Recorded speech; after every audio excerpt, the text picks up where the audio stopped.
Marcus Kane was a maintenance engineer at Outpost Theta 7, one of those forgotten frontier stations at the edge of Coalition space, where nobody important ever visited and nothing significant ever happened.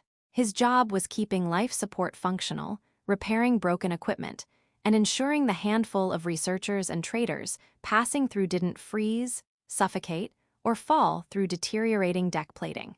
It was honest work that nobody noticed until something broke, which suited Marcus fine after 12 years in corporate engineering, where every innovation was stolen and every success claimed by someone higher up. He was doing routine maintenance on the outer hull sensors when he found her. A woman collapsed near the station's emergency airlock, wearing damaged armor that looked military but carried no identifying marks. She was humanoid but clearly not human, distinctive pointed ears, skin that shifted through colors even while unconscious, severe plasma burns across her torso and left arm. Marcus's first thought was that she was probably a mercenary or smuggler caught in whatever skirmish happens in frontier space. His second thought was that she was going to die if he didn't get her inside. He didn't hesitate, didn't call station security, didn't ask questions, just got her into the medical bay and started working. The burns were serious but treatable with the station's limited supplies. What concerned him more was that she'd been out there for hours based on exposure symptoms, and the fact that she was still alive suggested extraordinary resilience.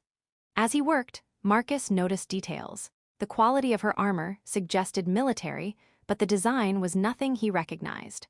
Her skin color shifts seemed more controlled than natural emotional displays, like she was trained to suppress reactions even unconscious. And there was something about her bearing, even injured, that suggested someone used to command. But mostly, he focused on keeping her alive.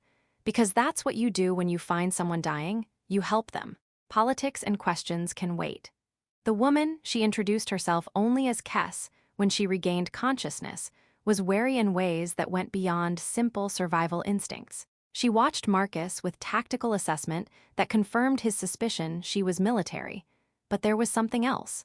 Surprise at being treated without interrogation or demands. "You haven't asked who I am," Kess said after her second day of recovery, her skin showing colors that might indicate confusion. "Haven't asked what happened or where I came from." Marcus, currently repairing a malfunctioning atmospheric regulator while checking her vitals, shrugged. "You're someone who needed medical help. Seemed rude to interrogate you while recovering from plasma burns. Most people would want to know if they're harboring a criminal." "Are you?" Marcus asked. "If you say yes, I'll report you. If you say no, I'll believe you unless evidence suggests otherwise. Either way, you needed medical treatment first." Kess's skin shifted to colors suggesting she'd never encountered someone quite like Marcus. "You're remarkably trusting." "Not trusting, prioritizing. Medical care first, questions after. If you turn out to be dangerous, I've got security on speed dial. But most people aren't actively dangerous, just complicated."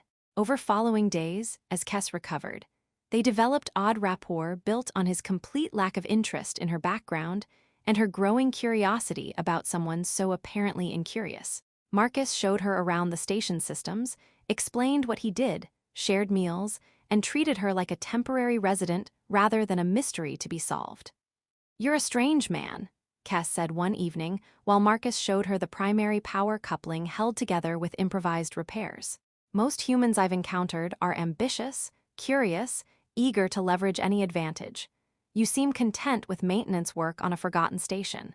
Most humans you've encountered were probably in military or political contexts," Marcus guessed. "Everyone's ambitious in those spaces. Out here, ambition is pointless. There's nobody to impress. Besides, I did the ambitious thing for 12 years. All I got was stolen credit and stress disorder. This is better." On Kess's 8th day at the station, a fleet arrived, ships bearing markings Marcus didn't recognize that made Kess's skin flash alarm mixed with resignation. The fleet's commander contacted the station. "This is Fleet Admiral Rintar of the Imperial Guard. We are searching for Empress Narrows.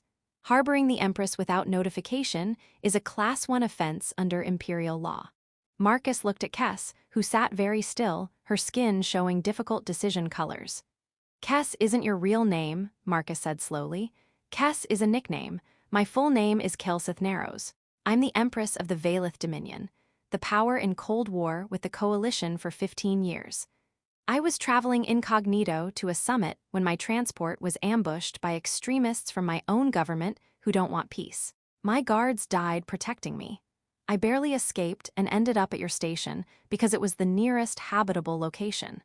Marcus processed this while monitoring the approaching fleet. So you're the Empress of the Valeth Dominion, and you've been recovering in my medical bay for 8 days while I showed you how to fix atmospheric regulators. Yes. Huh? Well, that explains the high-quality armor. Do you want me to signal your fleet, or are there trust issues given the ambush situation? Kess's skin showed surprise or respect. You're taking this remarkably calmly. I'm a maintenance engineer who fixed a broken regulator this morning, Marcus said. Finding out you're secretly an Empress is weird, but it doesn't change that you were dying when I found you and needed help. The politics are above my pay grade. The medical care wasn't. What followed was complex political situation Marcus wasn't equipped to handle. The Imperial Guard secured the station. Admiral Rintar conducted investigation while Kess, now openly acknowledged as Empress, handled the political fallout. Marcus expected to be background noise, random engineer who helped, maybe get commendation, return to maintenance routine. Instead, Kess requested he accompany her to the Imperial capital. You saved my life without knowing who I was. You treated me with kindness, expecting nothing in return. That's rare for someone in my position where everyone wants something. She looked at him directly. I need people who see me as a person rather than political entity. Will you consider a position as Imperial Engineer, not as servant, but as advisor, someone whose expertise I can trust and whose motives I don't have to question?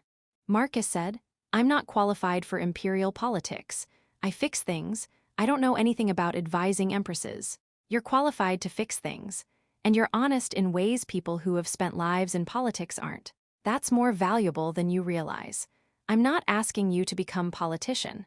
I'm asking if you'd bring your honesty and practical expertise to a place that needs both. Marcus accepted, not because he sought power, but because Kess was asking and it seemed wrong to abandon her now.